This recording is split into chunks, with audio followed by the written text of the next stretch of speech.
I'm going to show you a Facebook scam that's so obvious, but everybody falls for it because you're greedy. And we've got a bonus on how not to get ripped off.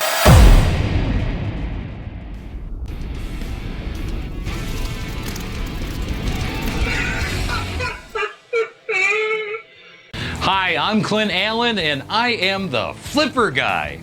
And just 1 second, down in the description box, I've put some of my most popular videos. Go down there and peruse after you're done with this one. We cover Facebook Marketplace scams, Facebook Marketplace stories of me dealing with idiots, hands-on for car flipping, tips, tricks, and advice on automobiles. If you like what you see, go ahead and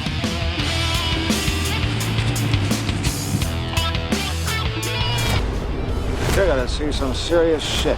you decided you need to have a new car, new to you, but it's going to be used. You decided to go to Facebook Marketplace because that is the best place right now that all the people in the world are selling on. And you found a fantastic deal. It is absolutely insane on how cheap below market this vehicle is. But you're going to miss all the obvious signs. And at the end of this video, I'm going to prove to you without a doubt that you're missing the obvious. Hustlers Paul and Alex have hired a nice shiny silver car. But it's not because they fancy going for a spin. In fact, they're going to use it to demonstrate a scam that is catching out unwary car buyers across the country. So these scammers, they can rent cars, they can go to Hertz, they can go to Toro, which is a private individual who rents their cars out. They can go to a dealership, take it for a test drive for the day. There are hundreds of ways that these scammers can come up with vehicles.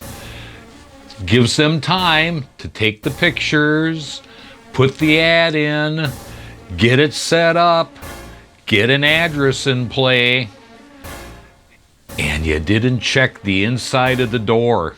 When you rent a car, whether it's from Hertz, whether it's from other companies, Toro, there's stickers on the inside of these doors. Look for that. Did you ask for the VIN? Did you ask for the VIN number and run the VIN number? Did you go through, copy and paste the picture of that vehicle and run it through Google image search? Well, did ya? Let's keep on going here. They start off by changing the number plates to fake ones. They don't want to leave any evidence that could lead back to them after this scam has finished. Because this scam is going to leave a lot of people feeling very angry indeed. Jess is going to be running the hustle. She's playing a young mum who's been dropped in at the deep end. She's brought a box of toys and Alex has left a child's bike in the drive. These props will come into play later. Someone has arrived to look at the massively underpriced car. We have a mark. Now, you may be thinking that it's impossible for the hustlers to actually sell this motor. After all, they don't have any of the ownership documents, and won't the hire company miss it after a couple of days? Just how does this hustle work? Let's watch it unfold. Hi. My name's Dave. I can see you about the car. Oh, right, yeah. Hi, I'm Jane. Hi, nice to meet you. I tell you, let's go pop get the keys. I'll be out in a second. Okay, so you want to have a look? Remember the box of toys? The bike Alex left outside? These props are being used to set the scene. A young mum, home alone with a child. She can't possibly be a hustler, right? Oh, yeah, it's lovely. How long have you had it? Well, it's my husband's. He got it September last year, so not very long. Next, Jess mentions a fictional husband, but he isn't around. So where is he? All is about to become clear.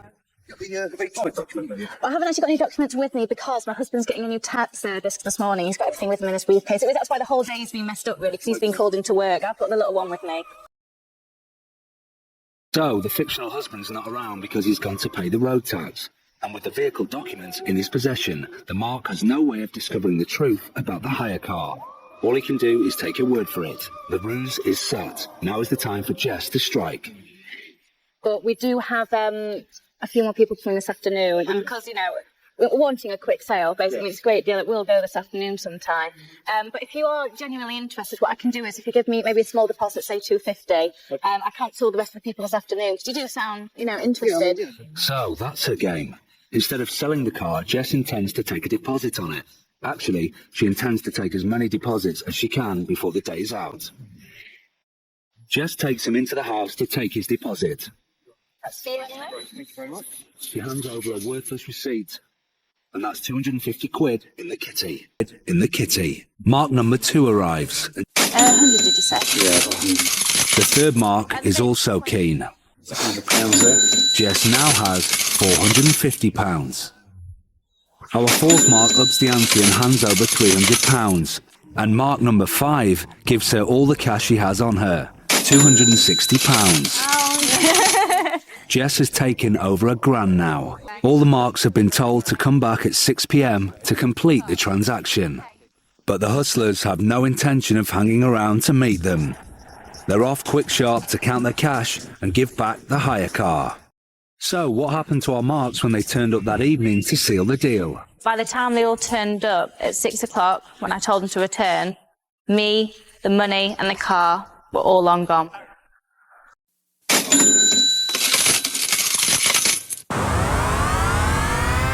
Bonus number 1 here. Let's go through some basics. Check the car over.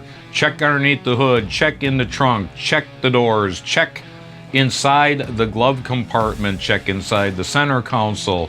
Check, check, check. Rental cars are going to have tags hidden throughout the vehicle.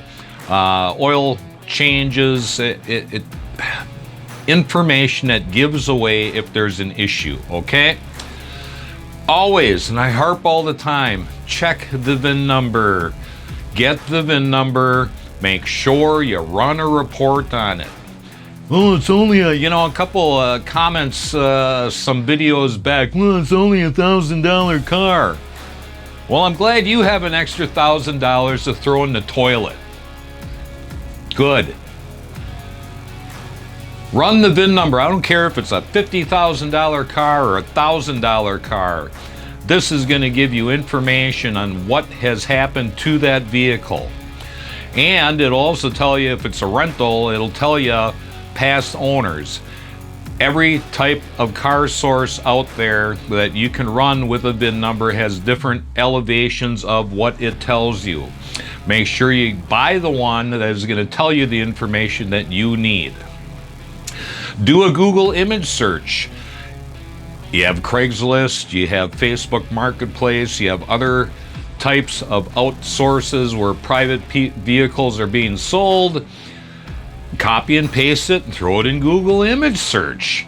If you find another vehicle or several vehicles that are of the same photo, guess what? It's a ripoff. No title.